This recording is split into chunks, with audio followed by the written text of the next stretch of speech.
So how did Saul,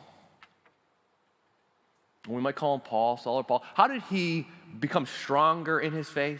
Right, this young disciple. How did he grow in his faith? It was by making some new friends, finding some other people who were pursuing Jesus, started walking with them, and he began to share his faith. And depending on who your friends are, when you started following Jesus, you might have had to make some new friends. Because the friends that we keep, the company that we keep, the people that we hang out with, it influences the people that we're becoming.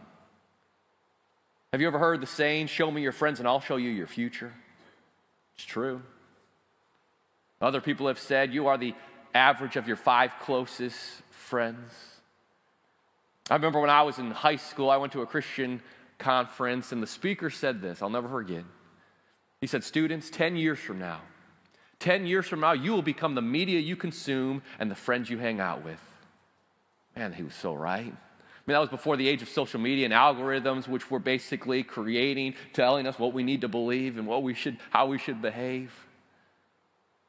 But he could see what was coming.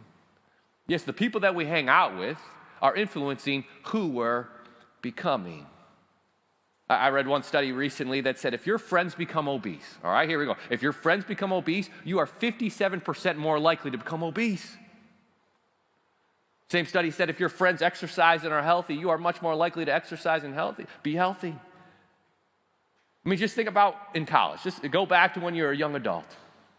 And you're trying to figure out how to be an adult, and all of a sudden you have these freedoms. All of a sudden you got to make these decisions on your own. Now think about some of the biggest regrets that you have as a young adult. I bet those decisions weren't made in isolation, right? They weren't decisions that you just made all on your own, but because of the company that you kept. Maybe a person you were in a close relationship with, maybe some close friends. You ended up crossing some boundaries, making some boneheaded decision. You're like, I really wish I wouldn't have made that decision. But why'd you make that decision? It wasn't a decision you made all on your own. It was because of the people you were surrounding yourself with. Proverbs 13:20 puts it this way, that the one who walks with the wise grows wise, but a companion of fools suffers harm. Have you ever seen that in your life, that he who walks with the wise grows wise, but a companion of fools suffers harm? I see it every day. Right? What is the Bible saying here? It's saying that the wisdom that we need as young followers of Jesus, it's wisdom that's contagious. And so what we would benefit from is finding some people who are further along the journey than we are, and to learn from them. Learn from their mistakes, learn from their successes. And so maybe you're an aspiring business leader. You want to be an entrepreneur. You know what would be helpful is for you to find some business leaders, some successful entrepreneurs who are a little bit further ahead of you in that journey, and to just spend some time with them.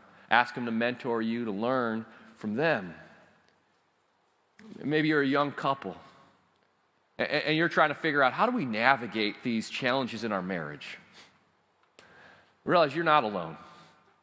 And I'm sure there's another couple that's probably maybe dealt with some of these similar things that you're dealing with, and it would really benefit you to just take that older couple out to dinner, invite them over to your house and say, how'd you get through this? How did you deal with this situation? And learn from them.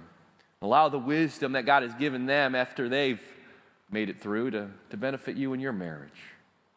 Maybe you're a young couple and you've got young kids and you're like, I want my kids to know Jesus. I want my kids to follow him.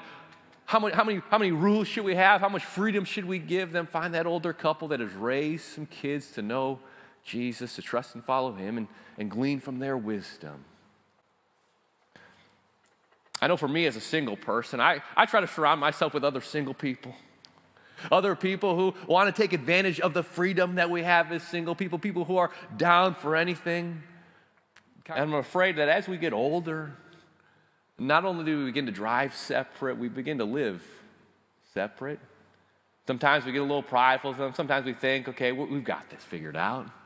I've got this whole following Jesus thing figured out, and I can do it on my own. And when we do that, we leave ourselves vulnerable to Satan's attacks.